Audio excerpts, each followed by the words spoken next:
In this video, we'll be teaching you the basics of lace. Back on the video where I taught you about decreases, I showed you the two basic ones, slip, slip, knit, and knitting two together.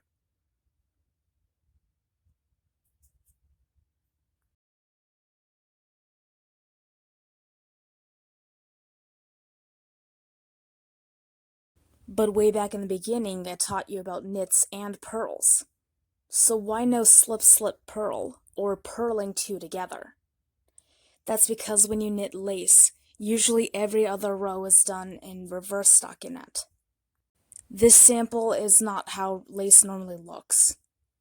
Usually it's designed so that way both sides look the same. As a result, you will be treating it very much like you do with garter stitch.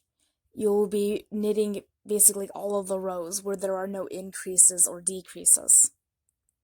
So here we'll start some basic lace stitch patterns. I want you to take notice how I am doing it. Here I'm treating each stitch very much like you would for a regular stockinette stitch, with the exception of our increases and decreases. However, on the return row, as you'll see in a moment, we're treating it more or less like the return row of garter stitch.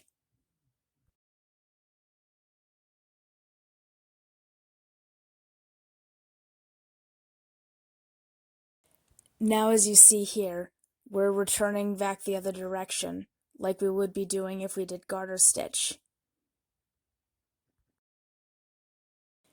With every lace sample I will be providing you, I'll show you what happens when you do your knits and purls versus the garter stitch type style, with your respective increases and decreases required to make the pattern.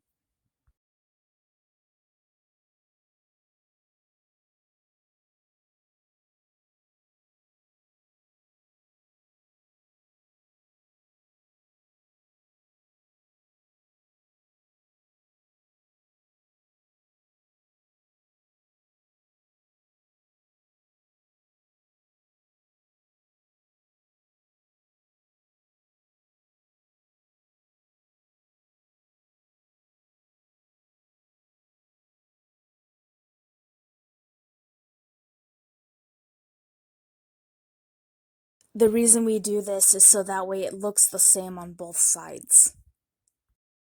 Feel free to pause the video anywhere so you can get the pattern down.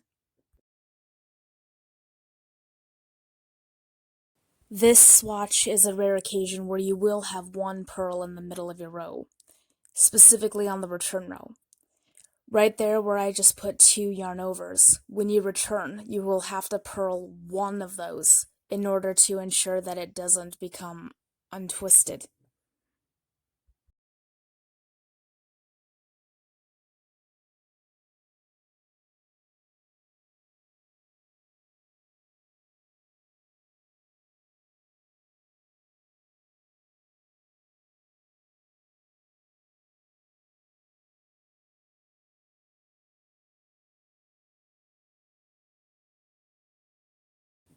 This lace swatch is different from others as well because of the fact that you normally would just put your increases and decreases on one row with a static row going in the opposite direction.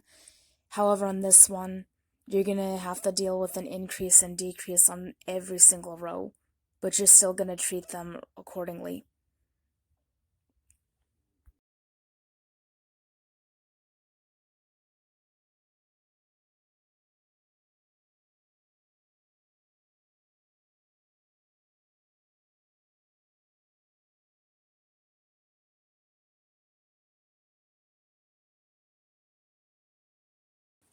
This one is a little bit fancier.